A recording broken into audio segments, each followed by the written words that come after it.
ఇక్కడ ముందు సహజత్వం గురించి చెప్పారు. అవును.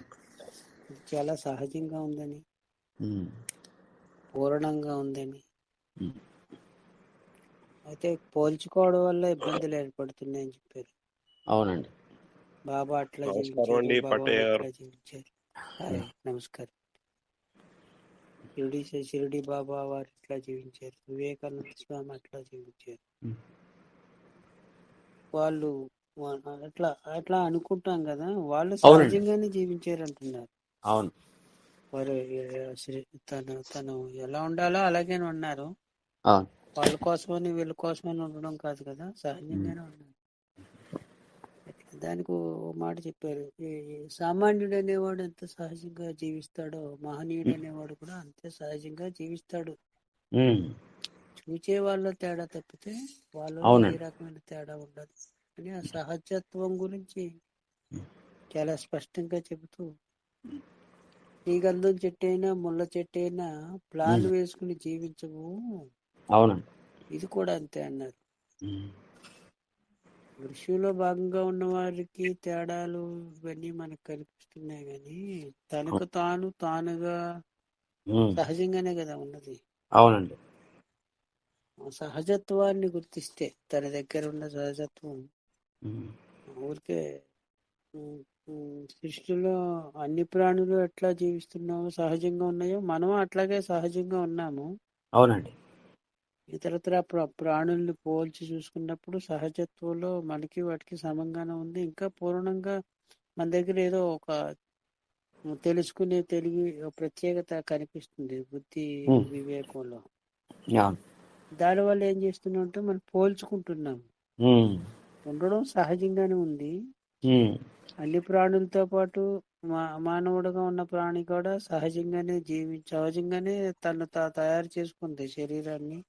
అవును. తయారు చేసుకున్న తర్వాత మళ్ళీ ఆ శరీరంలో తానే ఏర్పడ్డది, ఉమ్, తానే జీవిస్తున్నది సహజంగా. ఉమ్, ఎక్కడ తేడా వచ్చింది? పోల్చుకోవటం పోల్చుకోవడంలో తేడా వచ్చింది పోల్చుకోవటం వల్ల. అంటారు. పోల్చుకోవడం మానేస్తే ఉమ్, ఇబ్బంది ఏముంది, అక్కడే క్లియర్ అయిపోతుంది కదా. అవును. పోల్చుకోవడం వల్ల అవస్థలు ఏర్పడుతున్నాయి, కానీ అవునండి.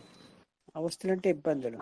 ఉమ్, అవస్థ ఉమ్, పోల్చుకోవడం వల్ల పోల్చుకోవడం ఏర్పడింది, కానీ చేస్తే సహజ స్థితిలో ఉంటారనే కదా గురుగారు.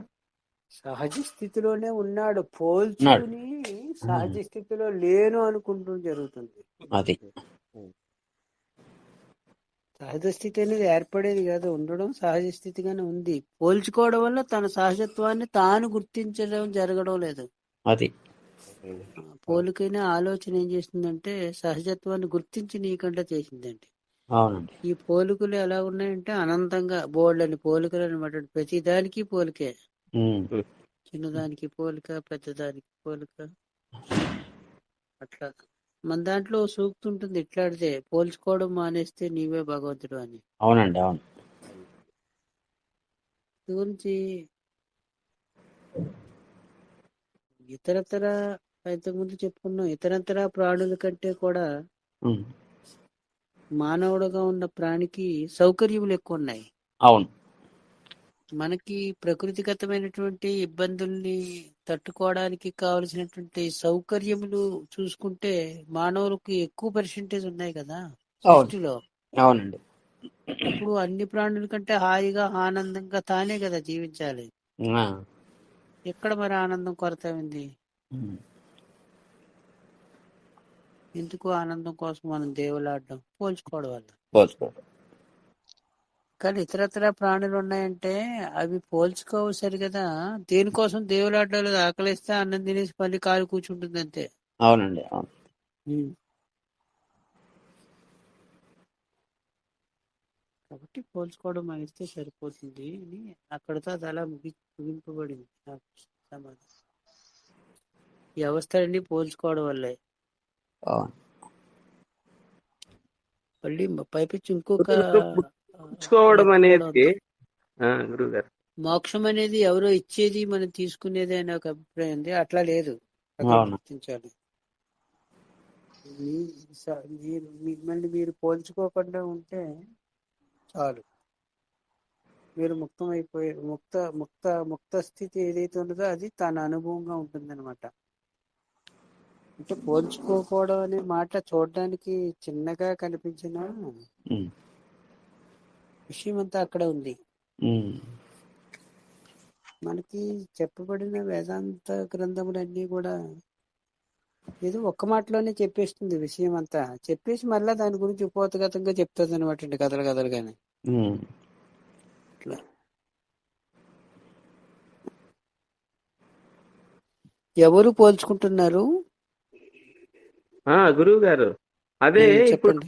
జంతువులు, చెట్లు అవన్నీ కూడా అంటే పోల్చుకోవడం అనేది మనిషికి ఆ ఆలోచన అనేది ఉంది కదా గురువు గారు.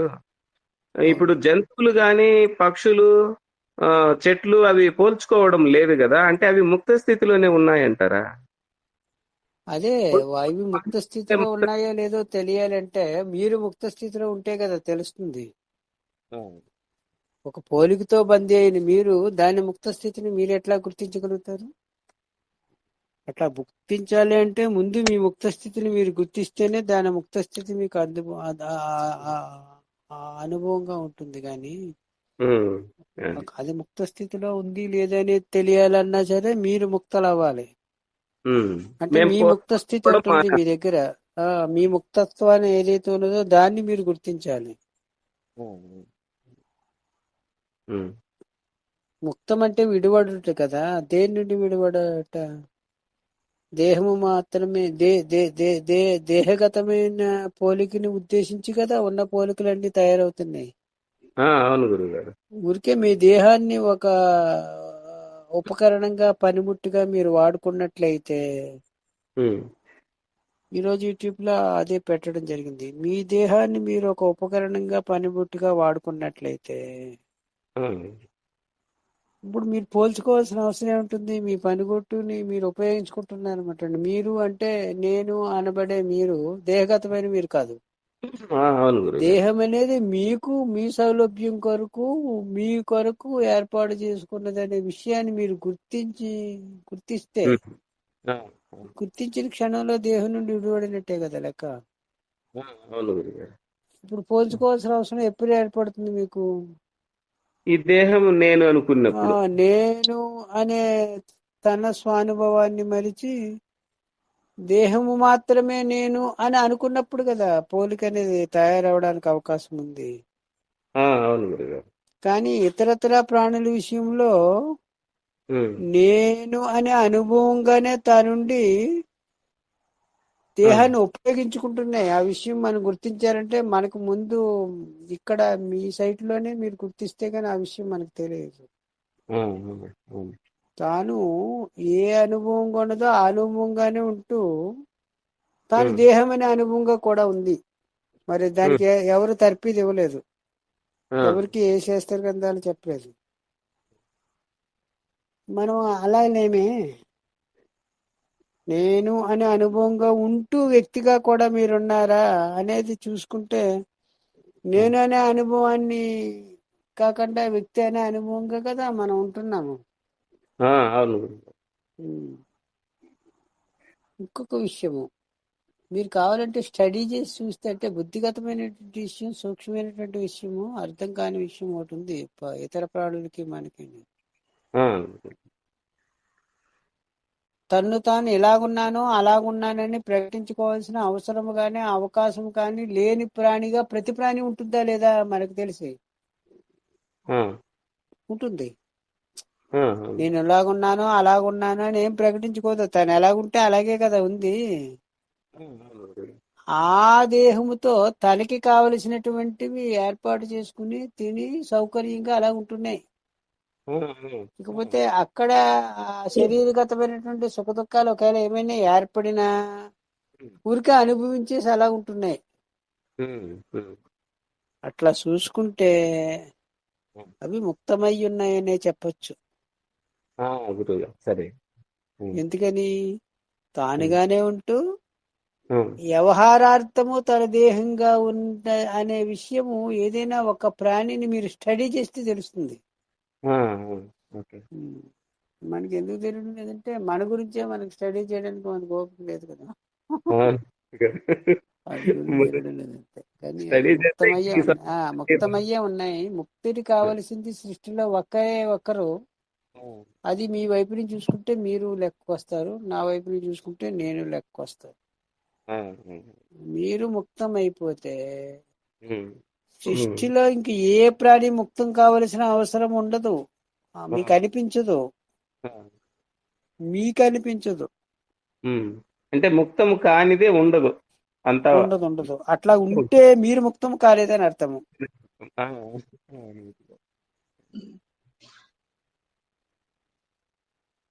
ముక్తవలసిన అవసరం ఎవరికి వచ్చినట్టు? మీకే కదా. అవును గురువు గారు.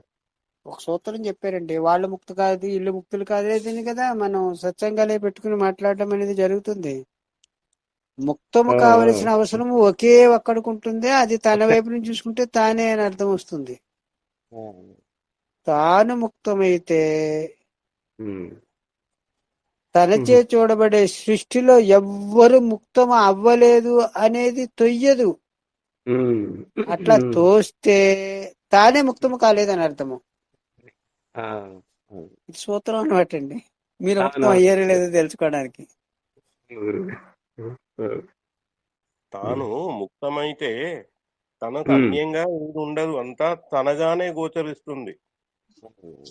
తనకు అన్యంగా ఉంటే అది ముక్తం కాలేదు అనేటువంటి సంశయం కలుగుతుంది. కానీ తానే అన్నిటిగా గుర్తించినప్పుడు తన స్వరూపమే ఇది, అది నేనే అనేటువంటి స్థిత ప్రజ్ఞలో ఉన్నప్పుడు ఇక వేరే వాటి చింతన ఉండదు. అవి ముక్తమైంది నేను కాలేదనేటువంటి ఆలోచనే రాదు. తను ముక్తుడైతే అంతా ముక్తమే, అంతా తానే, అంతా నాదే, నేనే, నాకు అన్యంగా ఇక్కడ ఇంకొక మాట కూడా చెప్పుకోవాల్సి ఉంది. నా వైభవమే, నా యొక్క విభూతే, నా ఐశ్వర్యమే నేనే.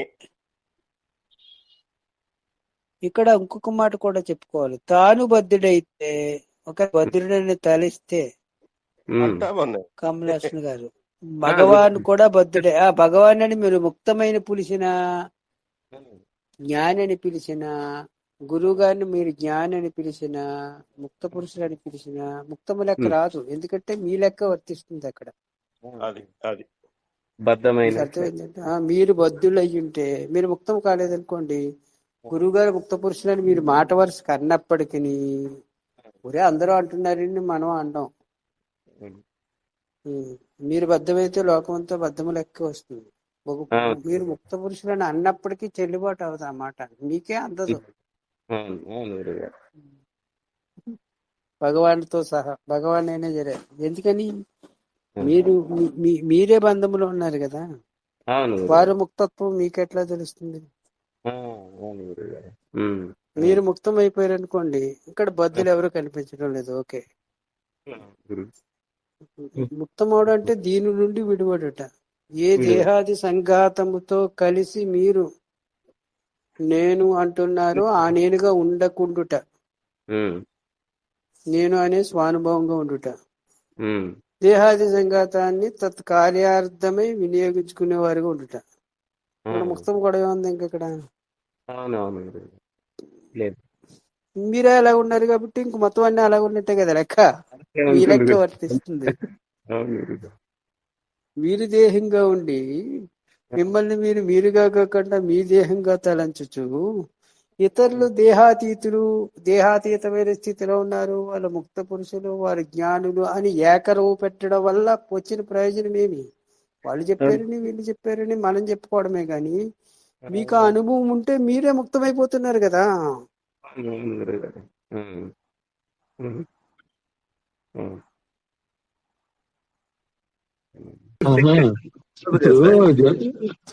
ఇప్పుడు పక్షులకు జంతువులకి పోల్చుకోవడం అనేది అసలు లక్షణమే లేదు కాబట్టి అవి సహజ సిద్ధంగా ఉన్నాయి. అవును, మనకు కూడా సందేహం అనేది సహజ సిద్ధంగా ఉంది కాబట్టి మన సహజమే అని చెప్పుకోవచ్చు కదా. మన ఇలా పోల్చుకోవడం అనేది సహజం అని చెప్పుకోవచ్చుగా. పోల్చుకోవడం అనేది సహజం అని చెప్పుకోవచ్చు, కానీ దుఃఖం అనేది కూడా మీరు సహజంగా అని చెప్పుకుంటే సరిపోతుంది. ఆహా. సుఖ దుఃఖాలు, కష్ట సుఖాలు, బాధలు, లాభాలాభాలు ఇవన్నీ కలిపి సహజం అనుకుంటే సరిపోయిందండి. సహజంలో భాగం అని కూడా అనుకోవచ్చు కదా గురుగారు. సహజం అంటే మొత్తం సహజం కావాలండి, అసహజం ఇంకేం ఉండకూడదు సృష్టిలో. అంతే రీజను. మీకు సహజము, మీతో సహా సకలం మొత్తం సహజంగానే ఉంది. మీరు ముక్తము, మీతో సహా సకలము ముక్తంగా ఉంది. ఏదైనా ఒకటి బద్ధులు, మీతో సహా సకలం మొత్తం బద్ధంగానే ఉంది. మీ లెక్కే వర్తిస్తుంది. ప్రపంచానికంటూ ప్రత్యేకమైన లెక్కేమీ ఉండదు. అలా ఉన్నా అది మీ మీద పనిచేయదు, మీ లెక్కే పనిచేస్తుంది. బాగుంది. లెక్క మీ లెక్కే. అవతల వారి లెక్కలు మనకు పనికిరావు. పనికిరావు. నేను బోర్డు కవులు చెప్తానండి, మీకు ఎలా ఉపయోగపడతాయి. మీ లెక్క వర్తిస్తుంది. మీ లెక్క మీరే కదా చూసుకోవాలి. మరి చూసుకోవడానికి ఉపాయములు అందించే వాళ్ళే మీరెవరో గురువులని, మహనీయులని అట్లాంటి వాళ్ళు మీరు తలంచినప్పటికీ వాళ్ళు ఉపాయములు చెప్పగలుగుతారే గాని ఉండడము మీరే కదా. అవును గురుగారు. నేను అనే స్వానుభవంగా ఉంటున్నారా, లేక నేను వచ్చిన తర్వాత వచ్చిన దేహము అనే భావంగా ఉంటున్నారా అనేది మీకు కదా తెలుస్తుంది. అవును గురుగారు. దాన్ని బట్టి కదా నెక్స్ట్ రిజల్ట్ ఉంటుంది. రిజల్ట్ ఏమో ముక్తము కావాలి, ఉండడము దేహముగా ఉంటారు. దేహం ఉంటే సందేహము వీడదని స్పష్టంగా చెప్పేశారు కదా. దేహం ఉన్నా సరే సందేహం వీడుతుందంటే మనం ఏదన్నా ఆప్షన్ ఉంటుంది కానీ మనకి దేహం ఉంటే సందేహము వీడదు. వీడినట్టు కనిపించిన వీడదు. వీడికే దేహం ఉండదు. అదే లెక్క మీకు. ఎందుకంటే దేహంతో పుట్టి దేహంతో ఉండి దేహంతో నశించున్నది సందేహం అనేది. గట్టి వానికి సందేహం ఏముంటుంది? దేని ఎడలా సందేహం ఉండదు.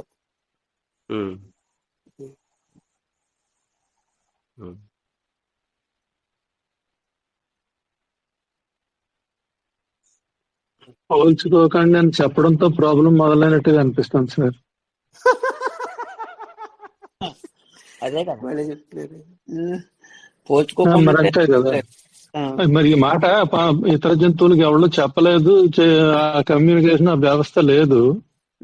మనకి ఎవరో చెప్పారు. లేకపోతే ఎందుకు మళ్ళీ ఇది మరి ఎక్సర్సైజ్లు ఇవన్నీ అందుకనే కదా వచ్చినాయి సార్.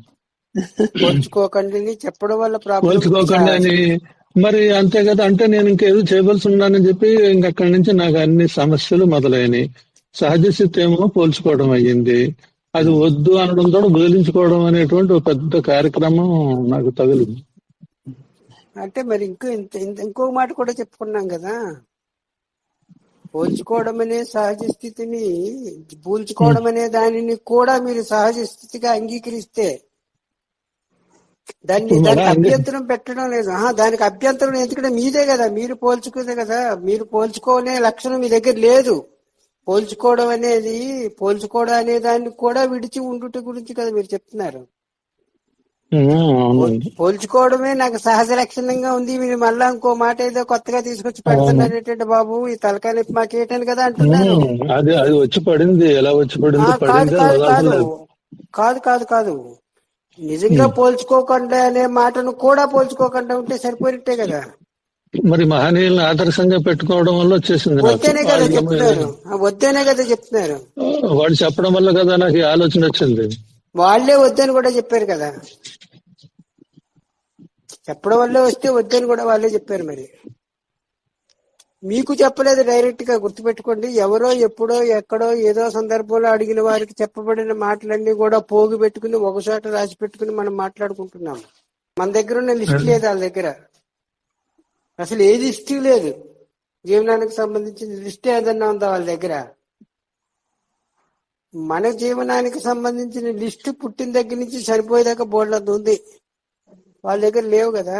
మరి దాంతో కూడా పోల్చుకోవడానికి వీలు పడదు ఇప్పుడు మనకి, ఒక మాటలో చెప్పాలంటే.